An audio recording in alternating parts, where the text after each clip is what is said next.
اعوذ باللہ من الشیطان الرجیم بسم اللہ الرحمن الرحیم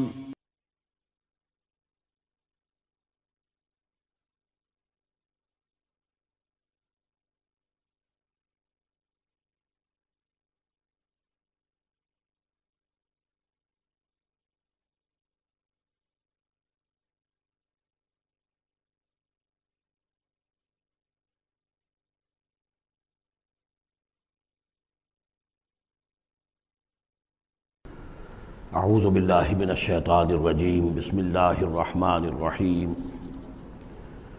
قد افلح المؤمنون الذین هم فی صلاتهم خاشعون والذین هم عن اللغو معرضون والذین هم للزکاة فاعلون والذین هم لفروجهم حافظون الا علی ازواجهم او ما ملکت ایمانهم فإنهم غیر ملومین فمن ابتغى وراء ذلك فأولئك هم العادون والذين هم لأماناتهم وعهدهم راعون والذين هم على صلواتهم يحافظون أولئك هم الوارثون الذين يرثون الفردوس هم فيها خالدون صدق الله العظيم رب اشرح لي صدري ويسر لي أمري واحلل عقدة من لساني يفقهوا قولي۔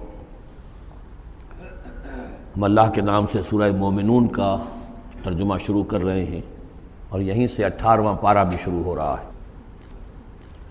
اور یہ سورہ مومنون ان 14 صورتوں میں اب آخری صورت ہے کہ جو قرآن حکیم میں حجم کے اعتبار سے مکی صورتوں کا سب سے بڑا گلدستہ ہے۔ ابھی جو 11 آیات میں نے اس کی تلاوت کی ہیں، ان پر ہمارا اس منتخب نصاب کا مطالعہ قرآن حکیم کے منتخب نصاب کے تیسرے حصے کا پہلا درس مشتمل ہے۔ سورہ حج کا جو آخری رکوع تھا اس پر چوتھے حصے کا پہلا درس مشتمل ہے۔ اس کے نکات پھر ذہن میں تازہ کر لیجئے کہ سب سے پہلی بات توحید کا خلاصہ اور لب لباب یہ کہ اللہ ہی مقصود حقیقی، مطلوب اصلی، محبوب حقیقی بن جائے۔ پھر رسالت کہ حضور صلی اللہ علیہ وسلم کے دور تک یہ 2 لنکس پر مشتمل رہی ہے، ایک رسول ملک، ایک رسول بشر، لیکن اب یہ ایک تیسرے لنک کے طور پر امت مسلمہ، امت محمد صلی اللہ علیہ وسلم مستقل طور پر اس رسالت کی زنجیر میں، سنہری زنجیر میں، سلسلۃ الذہب میں اس کو ٹانک لیا گیا ہے، اس کو شامل کر لیا گیا ہے۔ یہی وجہ ہے کہ دیکھیے لفظ آیا تھا ان اللہ یصطفی، اللہ یصطفی من الملائکۃ رسلا ومن الناس، اور امت کے لیے آیا هو اجتباکم۔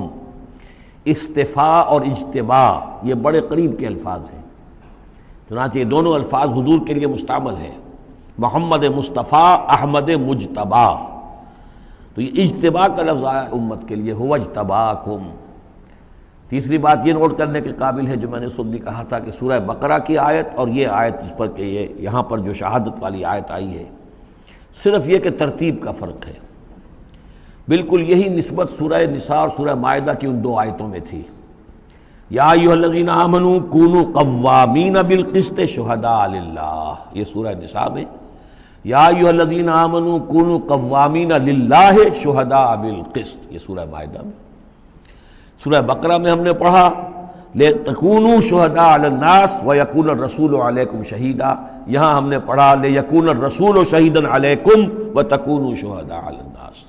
یہ شہادت علی الناس کی ذمہ داری ہے امت مسلمہ کی، کہ جیسے رسولوں کی ذمہ داری تھی کہ جو دین ان تک پہنچائے اللہ نے اپنے فرشتے کے ذریعے سے اسے بلا کم و کاست انسانوں تک پہنچا دیں، نہیں پہنچاتے خدا نہ خواستہ بالفرض تو گویا کہ خود وہ مجرم قرار پائیں گے۔ فَلَنَسْأَلَنَّ الَّذِينَ أُرْسِلَ إِلَيْهِمْ وَلَنَسْأَلَنَّ الْمُرْسَلِينَ، یہ سورہ اعراف کی آیت نمبر 6 ہم پڑھ چکے ہیں۔ اب یہی مرتبہ اور یہی مقام امت مسلمہ کو بحیثیت مجموعی حاصل ہے، یہ اس کی رسپانسبلٹی ہے، یہ جواب دہ ہے، اس کو کہنا ہوگا کھڑے ہو کر اللہ کے در میں، اے اللہ تیرا دین جو تیرے نبی کے ذریعے سے ہم تک پہنچا تھا، ہم نے پوری نوع انسانی کو پہنچا دیا تھا، اور اگر نہیں تو امت مجرم ہے، اور اس کے مجرم ہونے ہی کا نتیجہ یہ ہے کہ آج ذلیل و خوار ہے۔ ضربت علیہم الذلۃ والمسکنۃ وباءوا بغضب من اللہ، اس لیے کہ جو اجتماعی عذاب ہے وہ دنیا میں آتا ہے، آخرت میں انڈیویجول ہوگا تم نے کیا کیا۔ میں اگر یہ کہہ سکوں اللہ میں نے اپنی پوری زندگی اسی کام میں لگا دی تھی، میں نے کوئی جائیداد نہیں بنائی، میں نے کوئی دنیا نہیں بنائی، میرے پاس جو بھی تو نے توانائی دی تھی، جو صلاحیت دی تھی، میں نے اسی کام میں لگائی ہے، میں سرخرو ہو جاؤں گا اللہ کے۔ آپ بھی یہ کہہ سکیں یا نہ کہہ سکیں، یہ اب آپ کے سوچنے کی بات ہے۔ وہاں محاسبہ انڈیویجول ہوگا، تم نے کیا کیا۔ یہاں معاملہ ہو رہا ہے اجتماعی، امت بحیثیت مجموعی چونکہ مجرم ہے لہذا ذلیل ہے، خار ہے، ان کی کوئی حیثیت دنیا میں نہیں، کوئی عزت نہیں، کہ عزت نام تھا جس کا گئی تیمور کے گھر سے، یہ اس کا سبب ہے۔ اب آگے چلیے، یہ جو 11 آیات ہیں در حقیقت ہمارا جو تیسرا جو حصہ ہے اس منتخب نصاب کا وہ ہے اعمال صالحہ کی تفصیل۔ اور عمل صالح کی تفصیل میں ظاہر بات ہے کہ ایک تدریج ہے۔ سب سے پہلے فرد اچھے ہوں، افراد کی سیرت صحیح ہو، کردار صحیح ہو، تعمیر سیرت صحیح بنیادوں پر ہوئی ہو، اس سے آگے چل کر پھر ایک گھریلو زندگی وجود میں آئے گی، وہ کیسی ہو، عائلی زندگی کیسی ہو، پھر ایک معاشرہ وجود میں آئے گا، اس معاشرے کے کیا خد و خال ہونے چاہیے، سوشل ویلیوز کا کیا تصور ہے، سوشل ایونز کا کیا تصور ہے، پھر ایک ریاست وجود میں آئے گی۔ تو تدریجاً بہت سے مقامات جو ہیں قرآن مجید کے وہ اس تیسرے حصے میں منتخب نصاب کے شامل ہیں، لیکن پہلا درس یہ ہے، اس لیے کہ تعمیر سیرت کی جو بنیادیں ہیں، اساسات ہیں، جیسے ایک مکان ہے آپ کو بنانا ہے، پہلے آپ اس کی فاؤنڈیشن تیار کرتے ہیں، تو ایک بندہ مومن کی شخصیت کی جو پوری ایک تعمیر کرنی ہے، اس کا جو پورا حیولہ وجود میں آئے گا وہ تو ہم بعد میں دیکھیں گے۔ یہاں یہ کہ اس کی بنیادیں کیا ہیں، کن اساسات پر ایک بندہ مومن کی شخصیت کی انفرادی سیرت کی تعمیر ہوگی۔ اور یہی میں نے آپ سے وعدہ کیا تھا کہ فلاح کے لفظ کی بھی میں آپ کے سامنے وضاحت کروں گا۔ دیکھیے فلاح کے اصل معنی ہے پھاڑنا، فلاح کہتے ہیں کسان کو کہ وہ اپنے ہل کی نوک سے زمین کی دھرتی کے سینے کو چیرتا ہے۔ عربی کی کہاوت ہے ان الحدید بالحدید یفلح، لوہا لوہے کو کاٹتا ہے۔ فلاح کے معنی جیسے فلق ہے، فالق الاصباح، اللہ تعالیٰ صبح کو فلق فالق ہے، اللہ پھاڑتا ہے رات کی تاریکی کا پردہ اور صبح کو نمودار کرتا ہے۔ اسی طریقے سے فالق الحب والنوا، گٹھلیوں کو بیجوں کو پھاڑتا ہے، اس کے اندر سے پھر وہ 2 پتیاں نکلتی ہیں جو پودا بنتی ہیں۔ تو فلاح کے معنی بھی ہے پھاڑنا۔ پھاڑنے سے مراد کیا ہے؟ انسانی شخصیت کی جو اصل انسانی شخصیت ہے وہ تو اندر چھپی ہوئی ہے، وہ ہماری روح ہے، وہ ہماری انا ہے، وہ ہماری خودی ہے۔ یہی در حقیقت اقبال کا فلسفہ خودی ہے، اور اسی کی بہترین تعبیر جو ہے آدرش، جو میں نے لفظ استعمال کیا تھا سورہ حج کے ضمن میں، ضعف الطالب والمطلوب، تو آئیڈیلز کا جو فلسفہ ہے اس کے حوالے سے ڈاکٹر رفیع الدین مرحوم و مغفور نے علامہ اقبال کی اس کے فلسفہ خودی کی بہترین تعبیر کی ہے۔ آئیڈیالوجی آف دی فیوچر ان کی مارکت الآراء کتاب ہے انگریزی زبان میں۔ تو افلح المومنون، گویا کہ میرا جو وجود ہے یہ گوشت ہے، یہ پوست ہے، ہڈیاں ہیں، یہ ہے وہ ہے، تن و توش ہے، لیکن اس کے اندر میری ایک انا ہے، میری ایک شخصیت ہے، انا۔ یہ انا کیا ہے؟ میں کہتا ہوں میرا ہاتھ، وہ میں کون ہوں جس کا یہ ہاتھ ہے؟ میرا ہاتھ، میرا پاؤں، میری آنکھ، میرے کان، میرا سر، میرا یہ، میرا وہ، میرا جسم، بھائی وہ میں کون ہے جو پوزیس کرتا ہے اس کو؟ وہ میں، وہ انا، وہ ایک مخفی حقیقت ہے، اور اصل میں وہ روح ربانی جو میرے اندر پھونکی گئی ہے وہ ہے میری اصل حقیقت، لیکن یہ غلافوں میں لپیٹ دی گئی ہے، مادی غلاف ہے۔ ان مادی غلافوں کو پھاڑ کر اپنی روح کو برآمد کرنا، جیسے کہ گٹھلی پھٹتی ہے تو 2 پتے نکلتے ہیں تو آم کا درخت شروع ہوتا ہے، ان مادی غلافوں کو پھاڑ کر اپنی اصل حقیقت، اپنی اصل انا کو برآمد کر کے تقویت دینا، یہ ہے فلاح۔ قد افلح، بہترین ترجمہ کیا ہے یہاں پر لفظ کے قریب ترین ہونے کے اعتبار سے۔ میرے سامنے اس وقت یہ ہے حضرت شیخ الہند رحمۃ اللہ علیہ کا، اور شیخ الہند رحمۃ اللہ علیہ مولانا محمود الحسن صاحب کا کہنا یہ ہے کہ میں نے تو موضح القرآن میں جو ترجمہ شاہ عبد القادر دہلوی رحمۃ اللہ علیہ کا تھا وہی اختیار کیا ہے۔ کام نکال لے گئے اہل ایمان، قد افلح المومنون، کام نکال لے گئے اہل ایمان۔ جیسے کہ خزانہ ہو، خزانہ کھودیں گے تو نکالیں گے نا، تمہارے اندر ایک خزانہ ہے، دم چیست پیامیست، شنیدی نہ شنیدی، در خاک تو یک جلوے آمیخت نہ دیدی، دیدن دیگر آمیز، شنیدن دیگر آمیز۔ تمہارے اندر نور بھی ہے نور تجلی بھی اسی خاک میں پنہاں، غافل تو نرا صاحب ادراک نہیں ہے۔ تم حیوان ہی حیوان نہیں ہو، اس میں روح ملکوتی بھی ہے، لیکن تمہاری ساری توجہ اسی حیوانی وجود پر ہے۔ وہ روح جو ہے وہ تو تمہارے وجود کے اندر مر کر دفن ہو چکی ہے، تم چلتا پھرتا مقبرہ بن چکے ہو، تم زندہ نہیں ہو، مردہ ہو۔ اور جس کی روح جاگ جائے گویا کہ وہ زندہ ہوتا ہے، پھر اس کو زندگی ملتی ہے۔ فَلَنُحْيِيَنَّهُ حَيَاةً طَيِّبَةً۔ یہ ابو جہل مردہ تھا، یہ زندہ نہیں تھا، یہ اندھا تھا، دیکھ نہیں رہا تھا، یہ بہرا تھا، سنتا نہیں تھا۔ یہ جو حقائق ہے اس کو سمجھ لیجئے، اپنے وجود، اپنی اصل شخصیت، اپنی انا، اپنی خودی، اپنے سیلف، اس کی development of the self, development of the character, انسانی شخصیت کے لیے یہ ہے قد افلحا، کھود نکالنا، خزانہ کھود نکالنا۔ ایک ہندی کا دوہا ہے بڑا پیارا، بھوکا کوئی نہیں، بھیک تو وہ خود شاعر ہے، بھیکا بھوکا کوئی نہیں، سب کی گٹھڑی لال۔ ہر ایک کی گٹھڑی کے اندر ایک لال بنا ہوا ہے، وہ گٹھڑی جو ہے اس کے اندر ہے، بھوکا کوئی نہیں ہے، مال تو ہے اس کے پاس۔ گرہ کھول جانے نہیں اس بد بے کنگال، اس گٹھڑی کی گرہ نہیں کھولنی آتی۔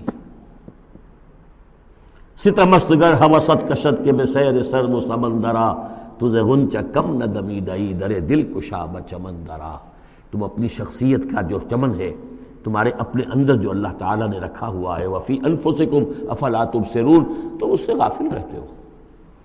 Man in his ignorance identifies himself with the material sheaths which encompass his real self۔ انسان اپنی جہالت میں اپنے ان مادی غلافوں ہی کو سمجھ بیٹھتا ہے یہ میں ہوں، یہ تو کچھ بھی نہیں ہے، مادی غلاف ان کی کوئی حیثیت نہیں ہے، تم کچھ اور ہو جو اس کے اندر ہو، لیکن بشرطے کہ تم اپنے آپ کو پہچان لو۔ من عرف نفسہ فقد عرف ربہ ولا تکونوا کالذین نسوا اللہ فانساہم انفسہم۔ ان لوگوں کے مانند نہ ہو جاؤ جنہوں نے اللہ کو بھلا دیا تو اللہ نے انہیں اپنے آپ سے غافل کر دیا۔ یہ ہے فلاح کی اصل حقیقت۔ اپنی شخصیتوں کے اندر سے، اپنے اس وجود میں سے، اس تن و تیش میں سے اپنی اصل معنوی شخصیت کو نکالو اور ڈیولپ کرو۔ قد افلح المؤمنون۔ اور یہ کام کر گئے کون؟ اہل ایمان۔ کون سے اہل ایمان؟ الذین هم فی صلاتہم خاشعون، جو اپنی نمازوں میں خشوع اختیار کرنے والے، صرف گنتی کر کے رکعتیں پوری نہیں کرتے بلکہ ان کی نماز جو ہے وہ خشوع اور خضوع کا ایک مظہر ہے۔ والذین هم عن اللغو معرضون، جو لغو باتوں سے اعراض کرتے ہیں، ان کا معلوم ہے وقت اتنا قیمتی ہے، مجھے اپنی شخصیت کی تعمیر کرنی ہے، میں ایک دفعہ سبحان اللہ کہوں گا تو اللہ تعالیٰ کے ہاں میرا رتبہ کتنا بڑھے گا، میں یہ وقت ضائع نہیں کر سکتا بیکار کے کاموں میں، لغو کاموں میں۔ لغو کام، معصیت کو لغو نہیں کہتے، لغو وہ ہے جس کا کوئی فائدہ نہیں، تاش کھیل رہے ہیں بیٹھے، پیس ٹائم، بھائی کاہے کے لیے، کیا فائدہ ہوا اس سے؟ تمہارے لیے یہ وقت جو ہے یہ لائبلٹی بن گیا، یہ وقت تو سب سے بڑا ایسٹ ہے، اسی وقت میں تو تم نے بنانا ہے جو بنانا ہے، اپنے آپ کو بھی اور اپنی عاقبت کو بھی۔ الذین والذین هم عن اللغو معرضون والذین هم للزکاۃ فاعلون، جو ہر دم اپنے تزکیے کی طرف متوجہ رہتے ہیں، زکوٰۃ پر عمل کرتے رہتے ہیں۔ یہاں زکوٰۃ سے مراد وہ زکوٰۃ نہیں ہے جو ہماری اصطلاحی زکوٰۃ ہے، اس لیے کہ یہ ابتدائی زمانے کی مکی صورت ہے، ابھی زکوٰۃ کا کوئی تصور نہیں تھا۔ زکوٰۃ لغوی معنی میں اپنے تزکیے کی طرف ہمہ تن متوجہ رہتے ہیں، انہیں اپنے دامن کے داغ دھبے نظر آتے ہیں، ان کو دھونے کی ہر وقت کوشش کرتے ہیں۔ والذین هم لفروجہم حافظون، اور جو اپنی شرمگاہوں کی حفاظت کرتے ہیں، الا علی ازواجہم، سوائے اپنی بیویوں کے، یا او ما ملکت ایمانہم، یا ان کی لونیاں ہوں، فإنہم غیر ملومین، تو ایسے لوگوں کے اوپر کوئی ملامت نہیں ہے، یعنی وہ ان سے اپنی جو بھی جنسی تقاضا ہے پورا کر سکتے ہیں۔ یہ کوئی فی نفس ہی جو ہے، سیکس جو ہے فی نفس ہی ایول نہیں ہے، ایول اس کا غلط استعمال ہے۔ فمن ابتغى وراء ذلك، تو جو کوئی بھی اس سے آگے چاہے گا، جو بھی حلال راستے ہیں اس سے ہٹ کر، فاولئک هم العادون، تو وہی لوگ ہیں کہ جو حد سے بڑھ جانے والے ہیں۔ والذین هم لاماناتهم وعهدهم راعون، اور وہ لوگ کہ جو اپنی امانتوں اور عہد کی پوری پوری حفاظت کرنے والے ہیں۔ والذین هم علی صلواتهم یحافظون، یہ نقطہ خاص طور پر نوٹ کرنے کے قابل ہے، نماز سے شروع کیا تھا، نماز پر ختم کیا ہے۔ شروع کیا تھا؟ قد افلح المؤمنون الذین هم فی صلاتہم خاشعون، نماز کی جو باطنی کیفیت ہے اس کی طرف اشارہ کیا شروع میں، اور نماز کا نظام، والذین هم علی صلواتہم یحافظون، جو اپنی نمازوں کی پوری محافظت کرتے ہیں، مداومت کرتے ہیں، گنڈے دار نماز نہیں پڑھتے، مستقل پڑھتے ہیں، اس کے تمام جو بھی آداب ہیں، اس کے قوانین ہیں، ان کے تمام ملحوظ رکھتے ہوئے پڑھتے ہیں۔ اولئک هم الوارثون، یہ لوگ ہوں گے وارث کس چیز کے؟ الذین یرثون الفردوس، جو وارث ہوں گے ٹھنڈی چھاؤں والے باغات کے، جنت کے، ہم فیہا خالدون، اور اس میں یہ ہمیشہ ہمیش رہیں گے۔ اللہم ربنا اجعلنا منہم، اللہم ربنا اجعلنا منہم، اللہم ربنا اجعلنا منہم۔ اب یہ آیت آ گئی ہے یہاں پر جو میں نے کہا تھا کہ سورہ حج کے ساتھ اس کی مشابہت دیکھ لیجئے۔ پہلے رکوع میں وہ مضمون جو آیا تھا، یہاں یہ زیادہ نکھر کر اور زیادہ ایک یوں سمجھیے کہ جامعیت کے ساتھ آیا ہے۔ وَلَقَدْ خَلَقْنَا الْإِنسَانَ مِنْ صُلَالَةٍ مِّن طِينٍ، ہم نے پیدا کیا انسان کو مٹی کے خلاصے سے۔ سلالہ کہتے ہیں کسی چیز کا کشید کر لینا، جو اس کا جو اصل جوہر ہو۔ سلہ، کسی نے اگر نکالی اپنی تلوار جو ہے میان میں سے گھسیٹ لی، اسے سلہ کہتے ہیں۔ تو تلوار مسلول وہ ہے کہ جو تلوار ننگی ہے، جو اپنے نیام سے باہر آ گئی ہے۔ تو یہ سلالہ زمین کی مٹی سے کشید کی ہوئی چیز، یہ جوہر جو ہے مٹی کا، انسان کی تخلیق کا آغاز اس سے ہوتا ہے۔ جو میں نے کہا تھا کہ نطفہ جو بنتا ہے باپ کے جسم میں، کہاں سے بنتا ہے؟ یہی غذا ہے، مٹی سے آ رہی ہے، چاہے اناج ہے، چاہے گوشت ہے، پروٹین ہے، کچھ ہے، یہی سے زمین ہے۔ تو اسی سے تو نطفہ بنا تھا نا، جس سے کہ جا کر پھر وہ رحم مادر کے اندر جا کر وہ بیج کی طریقے پر ایک جگہ دفن ہو جائے گا۔ تو وہ کہاں سے آیا؟ من صلالۃ من طین۔ یا تو یوں کہیے کہ آدم کی تخلیق سے تذکرہ ہو رہا ہے، لیکن میرے نزدیک جو تعبیر میں کر رہا ہوں وہ زیادہ صحیح ہے کہ یہ ہر انسان کی تخلیق کا بھی آغاز جو ہو رہا ہے، اس نطفے کا بھی کہ جو اس کا نقطہ آغاز ہے، وہ بھی کہاں سے ہے؟ صلالۃ من طین۔ زمین اور گارے ہی اور مٹی ہی کے یہ جوہر ہیں جو کشید کر کے جسم میں گئے ہیں، اور اس سے باپ کے جسم میں وہ نطفہ جو ہے بنا ہے۔ ثم جعلناہ نطفۃ فی قرار مکین، پھر ہم نے اسے ایک بوند کی شکل میں ٹپکایا، ایک ایسی جگہ پر جو بڑی مضبوط ہے، بڑی جمے ہوئے ٹھکانے میں۔ یوٹرس جو ہے، رحم جو ہے، یہ بہت مضبوط ایک آرگن ہے، اس کی دیوار جو ہے وہ بہت مضبوط ہے۔ اس کے اندر جا کر وہ بیج کی طرح پر دفن ہوتا ہے۔ فرٹیلائزڈ اووم جو ہے وہ سب سے پہلے جا کر اس کے اندر دفن ہو جاتا ہے، اس کی دیوار کے اندر ایمبیڈڈ، جیسے کہ بیج زمین کے اندر جاتا ہے اور وہ زمین کے اندر چھپ جاتا ہے۔ ثم خلقنا النطفۃ علقۃ، میں نے عرض کیا تھا کہ علقہ کا ترجمہ یہ بالکل غلط ہے جو ہوتا آیا ہے، اور اس کی وجہ یہ ہے کہ اصل میں جو ہماری جو بھی معلومات تھیں وہ ظاہر بات ہے مشاہدے کی بنا پر ہی تھیں، ابھی نہ تو کوئی ڈسیکشن تھی اور نہ کوئی ابھی مائکروسکوپ تھی کہ ان چیزوں کو سمجھا جا سکتا۔ تو چونکہ جب بھی کبھی کوئی فرض کیجئے کسی کا کوئی حمل ہے ابتدائی، وہ گر گیا ہے، تو نکلتا کیا تھا وہاں سے؟ جمے ہوئے خون کے لوتھڑے نکلتے ہیں۔ تو یہ سمجھا گیا کہ یہ جو پہلی شکل ہوتی ہے انسان کی جو وجود ہوتی ہے وہ رحم کے اندر یوٹرس میں، وہ جمع ہوا خون کا لوتھڑا۔ تو ترجمہ ہمیشہ یہ کیا گیا علقہ کا کہ جمے ہوئے خون کی پھٹک سے اور جمے ہوئے خون کے لوتھڑے سے، حالانکہ عین لام قاف کا کیا تعلق خون کے ساتھ ہے؟ اس سے لفظ معلق بنا ہے، متعلق بنا ہے، تعلق بنا ہے، علاقہ بنا ہے۔ یہ تو لفظ جو ہے اس کے معنی کیا ہے؟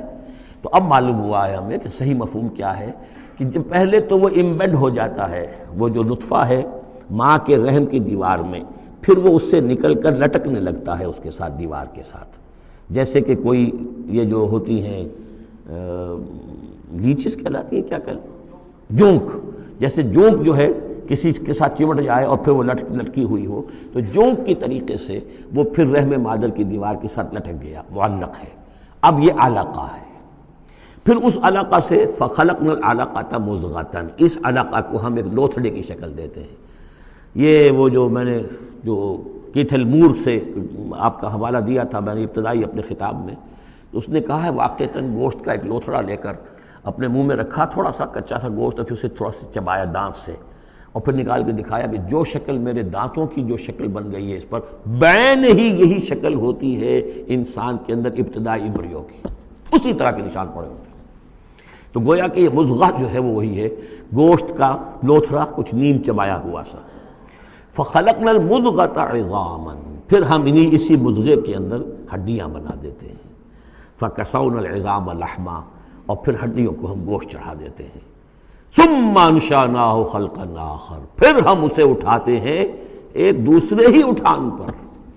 یہ ہے اصل میں قیامت کا حصہ جو ہے اس آیت کا، جس کو بہت کم لوگوں نے سمجھا ہے۔ واقعہ یہ قرآن کا یہ اعجاز ہے، جب تک یہ چیزیں ابھی واضح نہیں تھیں لوگ گزر جاتے تھے، اور یہ کہ عام آدمی اب بھی گزر جائے گا، لیکن یہ کہ جب بات واضح ہوتی ہے تو معلوم ہوتا ہے کہ یہاں تو قیامت مثمر ہے۔ امام راضی جو ہے رک گئے ہیں سورہ حدید کی اس آیت پر آ کر، هو الاول والآخر والظاہر والباطن اعلم ان هذا المقام مقام غامض عمیق مہیب۔ اور اس دور کے کئی مفسرین قرآن کو میں نے دیکھا وہ وہاں سے ایسے گزر جاتے ہیں کہ جیسے وہاں کچھ ہے ہی نہیں۔ تو یہ اصل میں دیکھنے والی آنکھ سے متعلق ہے۔ اب یہاں غور کیجئے، یہاں فا اور ثم کا فرق دیکھیے۔ لقد خلقنا الانسان من سلالۃ من طین کے بعد آیا ثم۔ ثم سے جو وقفے آ رہے ہیں وہ پورے پورے دور کے ہیں۔ اب وہ مٹی کا سلالہ جو ہے اس سے نطفہ بننا ایک مکمل دور ہے۔ ثم جعلناہ نطفۃ فی قرار مکین، پھر ہم نے اسے ایک بڑے مضبوط مکان کے اندر ایک بیج کی شکل کے اندر دفن کیا۔ یہ دوسرا دور ہے۔ ثم خلقنا، لیکن اس ثم کے بعد کتنے فا آ گئے ہیں۔ ثم خلقنا النطفۃ علقۃ فخلقنا العلقۃ مضغۃ فخلقنا المضغۃ عظاما فکسونا العظام لحما، 4 فا آ گئے۔ پھر آیا ثم انشأناہ خلقا آخر، ایک بالکل نیا مرحلہ ہے یہ۔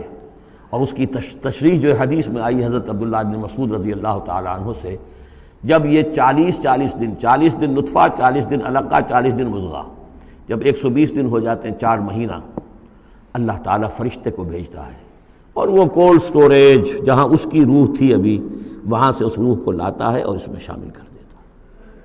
اب یہ کچھ اور شے بن گئی۔ اب تک یہ صرف ایک حیوان تھا، انسان نہیں تھا۔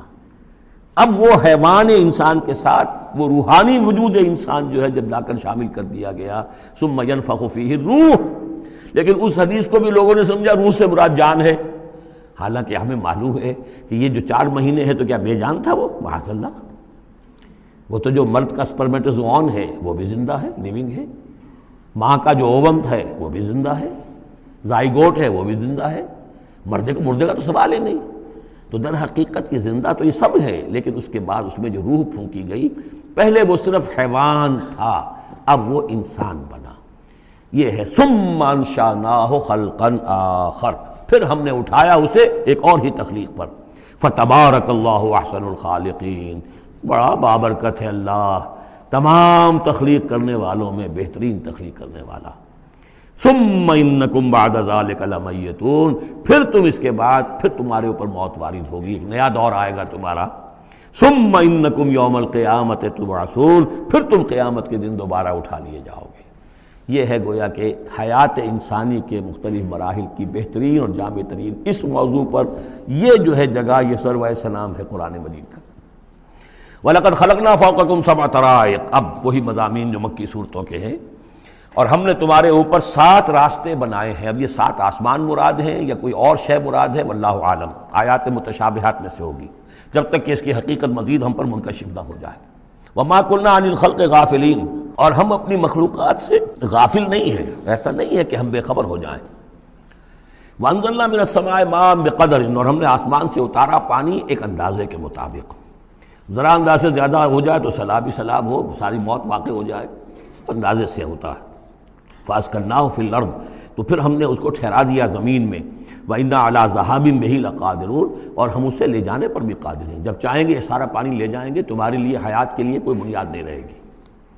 فَأَنشَأْنَا لَكُمْ بِهِ، اس پانی کے ذریعے سے ہم نے پیدا کر دیے تمہارے لیے جنات، باغات، من نخیل، کھجور کے، وعناب، اور انگوروں کے، لکم فیہا فواکہ کثیرۃ، اس میں تمہارے لیے بہت سے میوے بھی ہیں، ومنہا تاکلون، اور اس میں سے بعض تمہارے لیے غذا کا کام دیتے ہیں۔ وشجرۃ تخرج من طور سینا، اور وہ درخت بھی ہم نے بنایا جو طور سینا پہاڑ سے نکلتا ہے۔ عام طور پر یہ جو درخت ہے اس کا جو زیتون کا، وہ پہاڑی علاقوں میں ہوتا ہے۔ وشجرۃ تخرج من طور سینا تنبت بالدہن، وہ تیل لے کر اگتا ہے، یعنی اس کا جو پھل ہے زیتون، اس کے اندر تیل ہے، اولیو آئل ہے۔ تنبت من دہن وصبغ للآکلین، اور وہ کھانے والوں کے لیے سالن کا کام دیتا ہے۔ بہت بڑے علاقے کے اندر اصل شے یہی ہے بس روٹی اور روٹی کو بھگو لیا، اس کے اندر کھا لیا۔ وَإِنَّ لَكُمْ فِي الْأَنْعَامِ لَعِبْرَةً، اور تمہارے لیے ان چوپایوں میں بھی بڑا سبق کا سامان ہے، عبرت کا سامان ہے، اگر سمجھنا چاہو تو اسی میں تمہارے لیے ہدایت کے لیے نشانیاں ہیں۔ نُسْقِيكُم مِّمَّا فِي بُطُونِهَا، پلاتے ہیں ہم تمہیں ان کے پیٹوں میں جو کچھ ہے اس سے۔ سورہ نحل میں آیا تھا مِن بَيْنِ فَرْثٍ وَدَمٍ، گوبر اور خون کے مابین سے ہم تمہارے لیے دودھ کی دھاریں۔ رب کا شکر ادا کر بھائی، جس نے پلائیں، کیا ہے، جس نے ہماری گائے بنائی، اس خالق کو کیوں نہ پکاریں جس نے پلائیں دودھ کی دھاریں۔ کہاں سے آ رہی ہیں دودھ کی دھاریں؟ ذرا پیٹ چاک کر کے تو دیکھیے اس کے اندر یا گوبر بھرا ہوا ہوگا یا خون ہوگا۔ نسقیکم مما فی بطونہا ولکم فیہا منافع کثیرۃ، اور بھی بہت سے منافع، تمہارا سامان بھی ڈھو کر لے جاتے ہیں۔ ومنھا تاکلون، اور اس میں سے تم کھاتے بھی ہو، تمہاری پروٹین کی غذا جو ہے انہی کا گوشت ہے۔ وعلیہا وعلی الفلک تحملون، اور تم اس کے اوپر سواری کرتے ہو، اٹھائے جاتے ہو، اور کشتیوں پر بھی سوار کیے جاتے ہو۔ یہ ساری آیات ہیں ہماری، یہ نشانیاں ہیں۔